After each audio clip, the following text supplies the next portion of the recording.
Assalamu alaikum warahmatullahi wabarakatuh, everybody. I'm Preacher Moss, host of the SOS, the Shout Out Show. I hope everybody's having a great week. We are, of course, Wednesday hump day. We are the Wednesday before the election, brothers and sisters. We have so many things that are going on. We have so many things in the current news. We have rallies by the Republicans in Madison Square Garden. We have Vice President Kamala Harris on the elliptical making her last closing arguments to be president.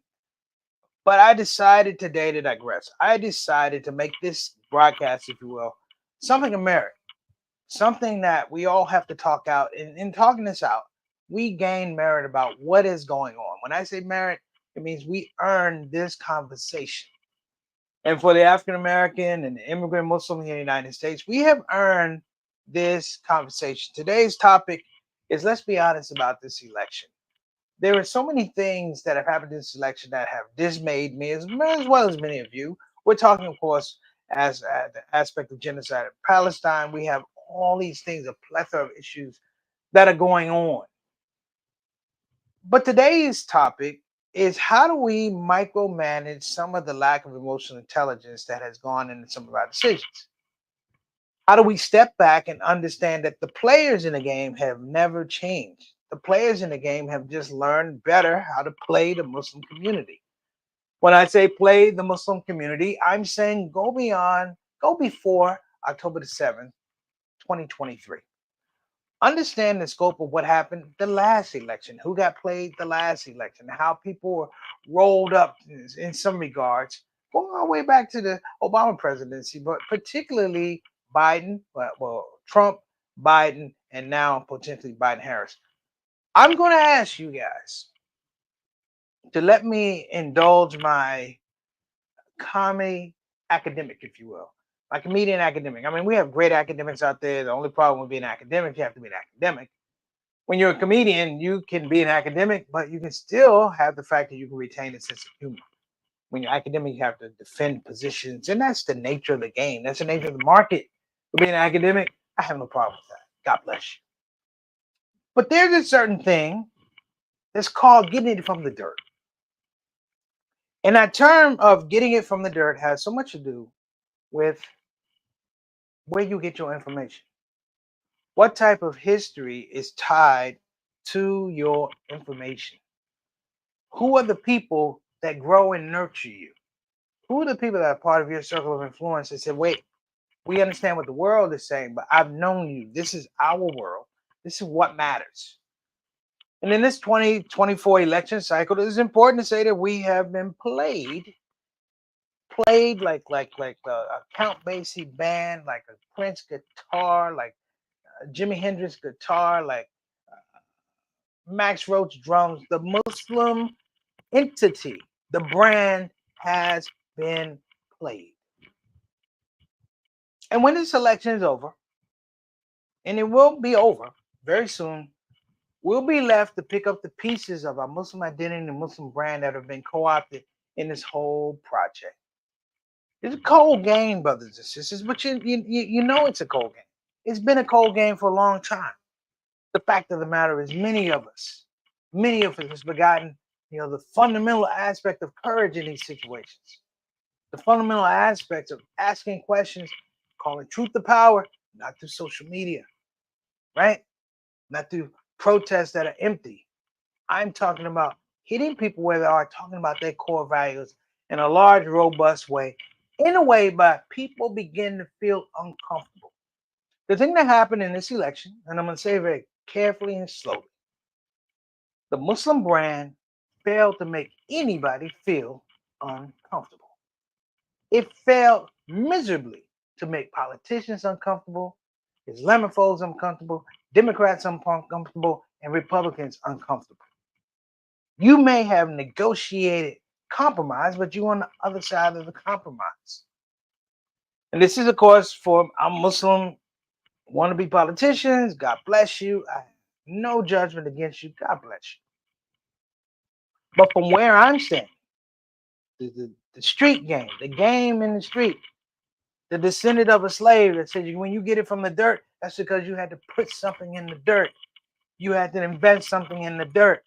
You see, Muslim politics and the whole idea of the Muslim political lobby is based on the fact that it's not grown from the dirt. It has no narrative that's collectively identified with the struggles and the growth, evolution of America. That politic is African Americans, African Muslims, Native Americans, and please, please, please, can we get rid of this thing of people of color? Because people of color is basically saying, let's create a rainbow, and at the end of the rainbow, let's make sure black people stay. If you look at a rainbow never has a black strip. Okay, to get rid of people of color, we're gonna keep it real here today, here on the Shout Out Show. We got a lot to talk about. Listen, so don't move. We'll be right back. We'll start the show. Glad you're with me, and peace and blessings. Don't move. We'll be right back. Assalamu alaikum warahmatullahi wabarakatuh.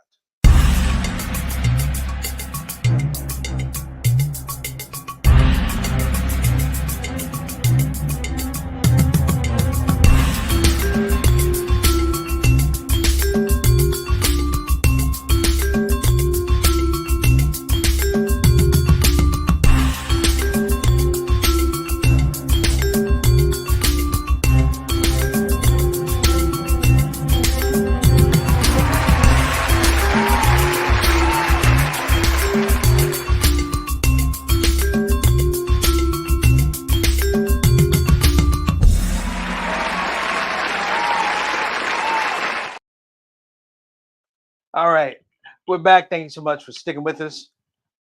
Before I even get into it, let me give some shout outs real quick. I want to give a shout out to our shout out families. That's Sister Ree, Brother Bilal Salahuddin, and of course his queen, Sister Sonia Dalton Salahuddin.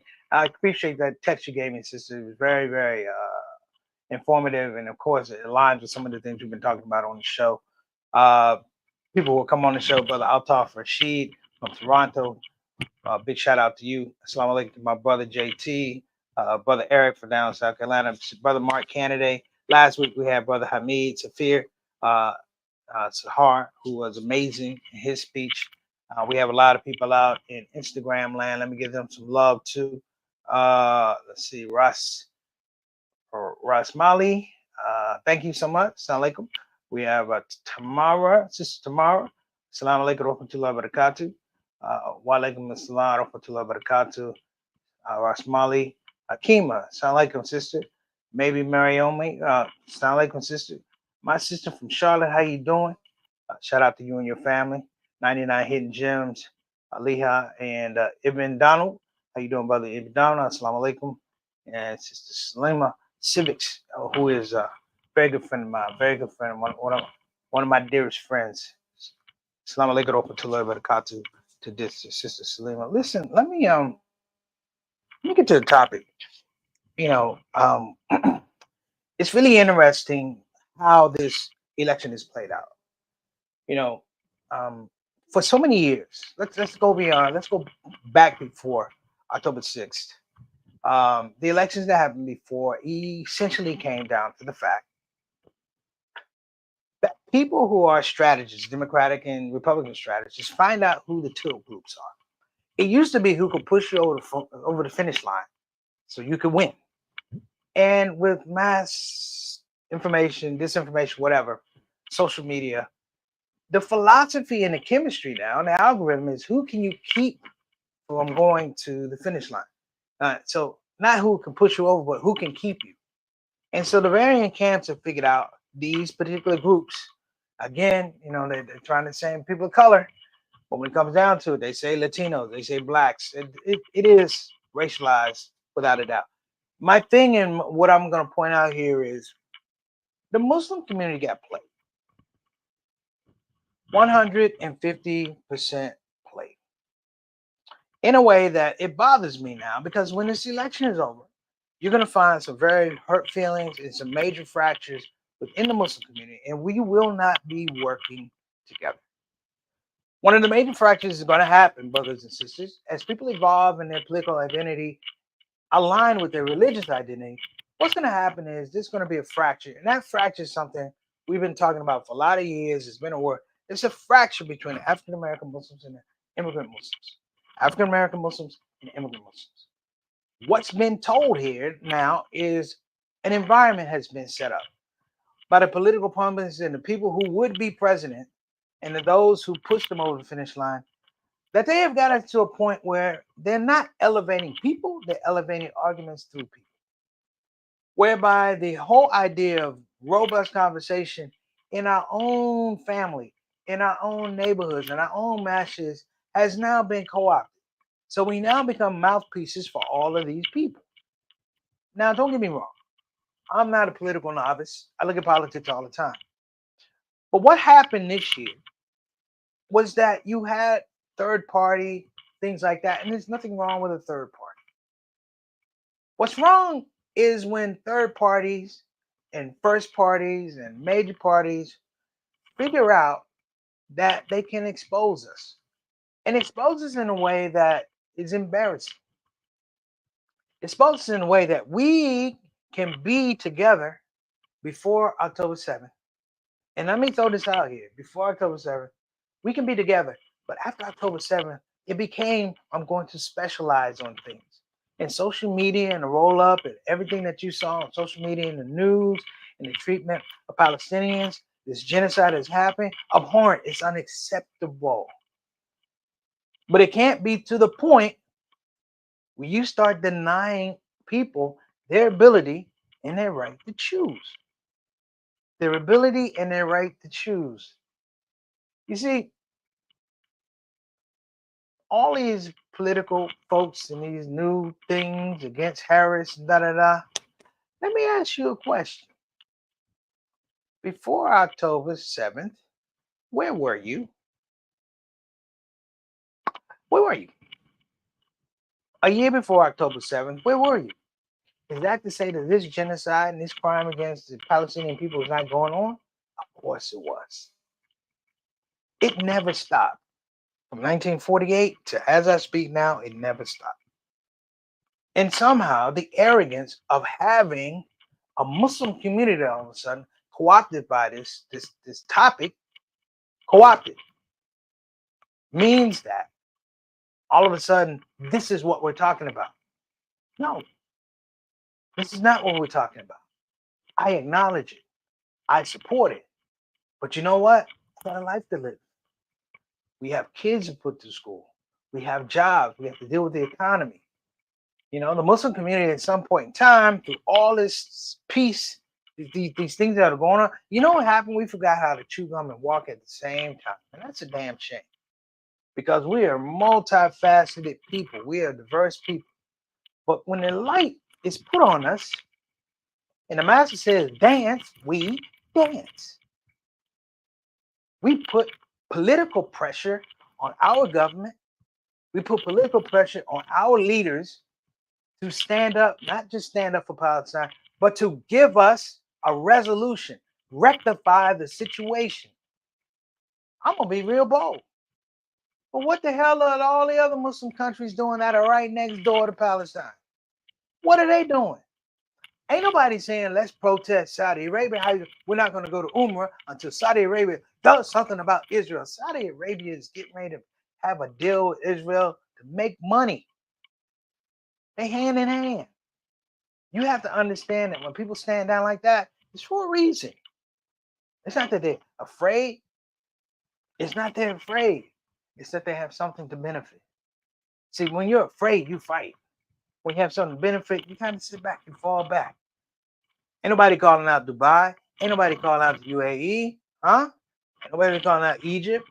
Huh? Ain't nobody calling out all these Muslim countries that are right in the area next door and can't do a damn thing about it. And now we're watching Lebanon and Iran get bombed and all these things be attacked by Israel. And I'm like, you know what? Because you open the door.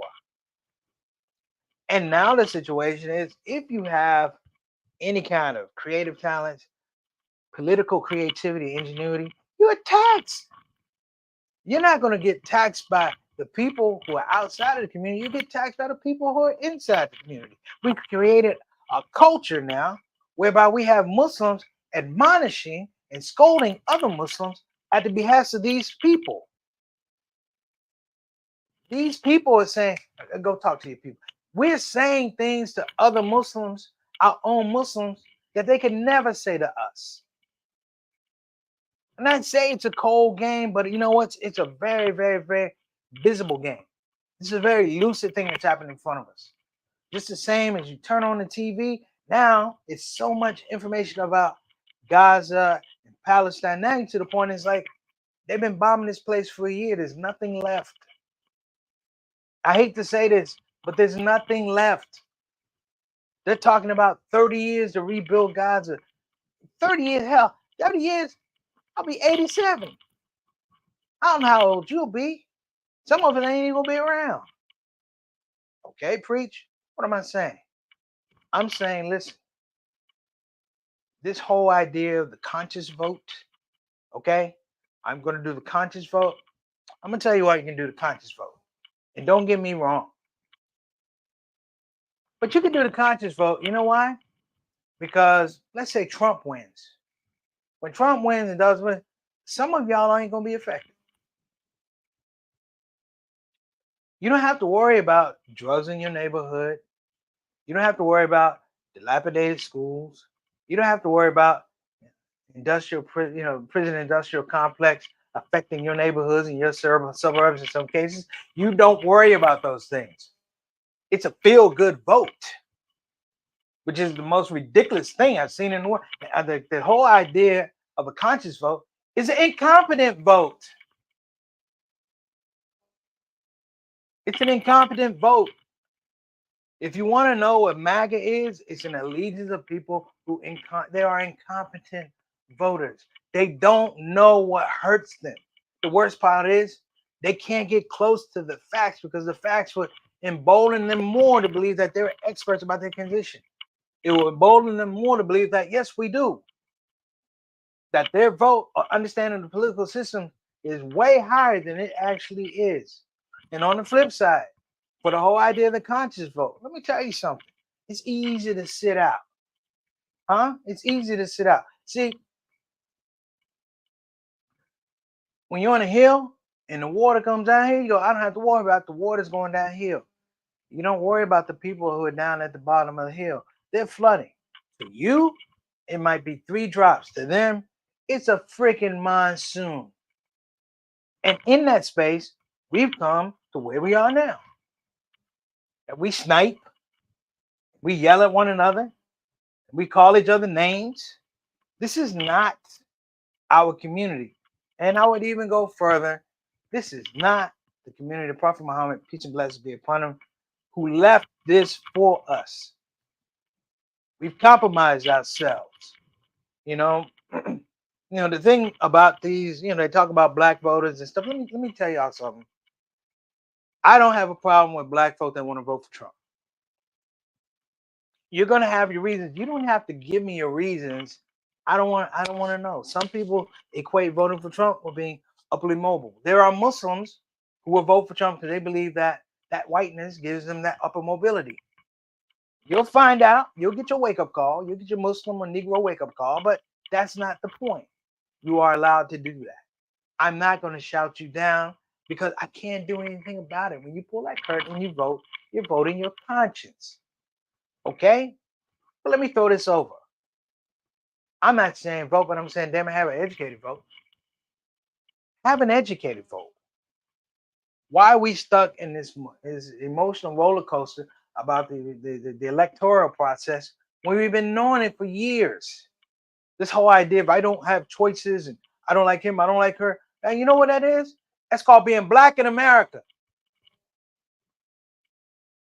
My grandfather didn't have the right to vote. He had to deal with terrible candidates. He couldn't even vote against a bad candidate when he came up. He was in his 50s.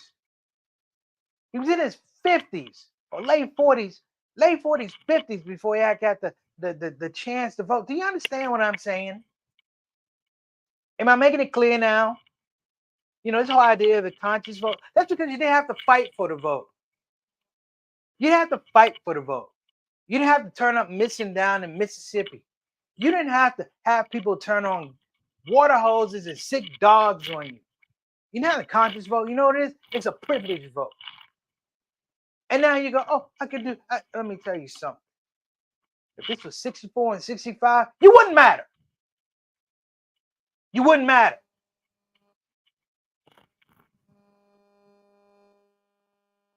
you wouldn't matter. And I'm talking to a ton of Muslims right now. You wouldn't matter.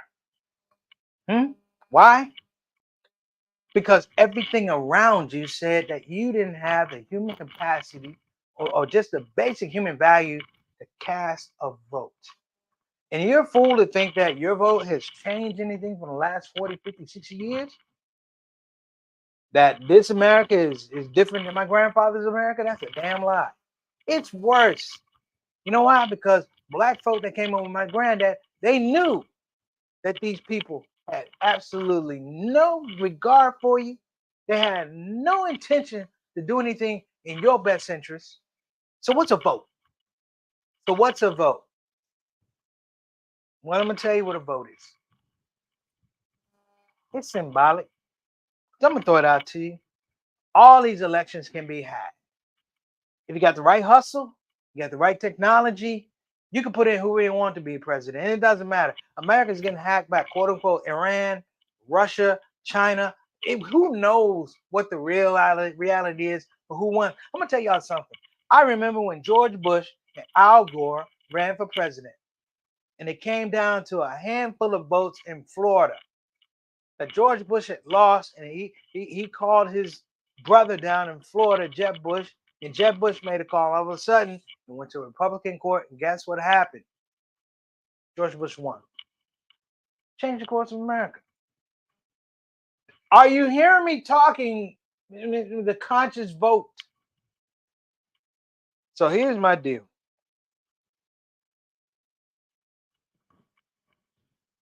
I don't care who you vote for.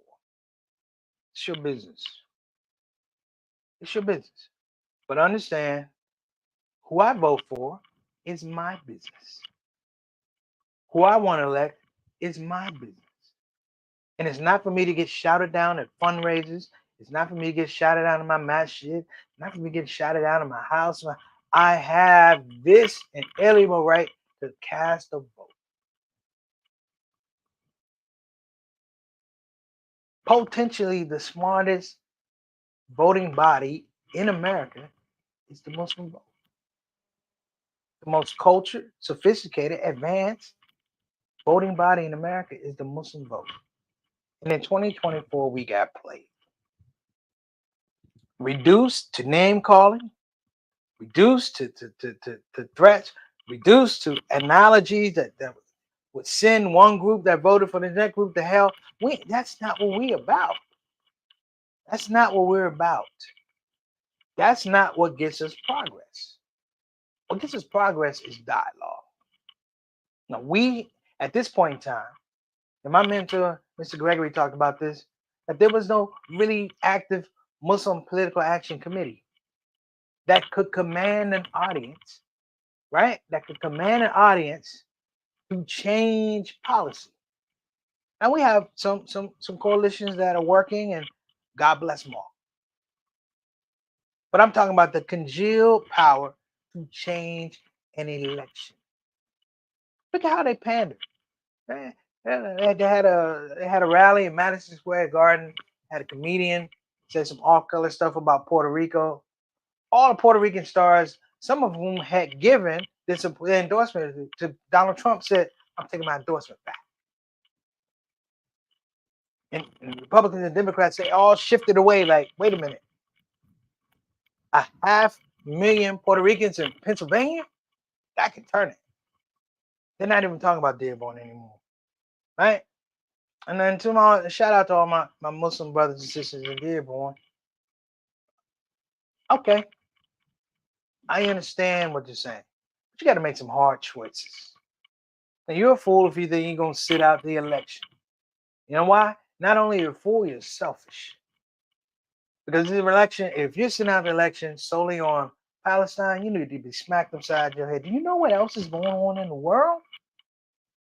Do you have that kind of energy for what's going on in Yemen? Do you have that kind of energy for what's going on in Somalia or the Congo? Do you have that kind of energy for what's going on around here in the United States?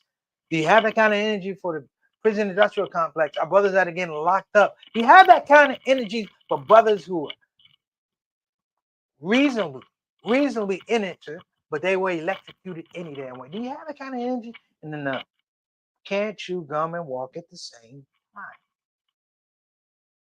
I guarantee you this, and I said it before. Ceasefire in the arms of Israel may not happen. Because I'm going to tell you why. And history shows you it hasn't happened. It hasn't happened before. All of this is posturing, brothers and sisters, or the rallies and all of that. It's good for awareness. But when it comes down to the nitty gritty, are you moving the needle? Are you moving the needle? Mid-1990s, Honorable Minister Louis Farrakhan called for a march of 1 million black men. We all showed up on time.